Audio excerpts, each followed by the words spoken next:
What's up mga katoks, nandito po ako ngayon sa aking kapamilya. Saka nandito po rin sila ngayon sa ilalim ng puno ng nangka, nagtipon-tipon.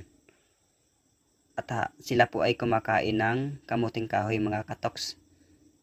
At napagkasaya nila habang kumakain sila ng kamuting kahoy. Ayan mga katoks, ang daming mga bata. Nakikisabay rin po kumain ng kamuting kahoy. Ayan. Ayan mga katoks, napagkasaya po nila. Napakaganda po nila tingnan. Ayan. Kahit kamuting kahoy na po kanilang kinakain mga katoks. Pero pinagsasamahan po nilang kinakain.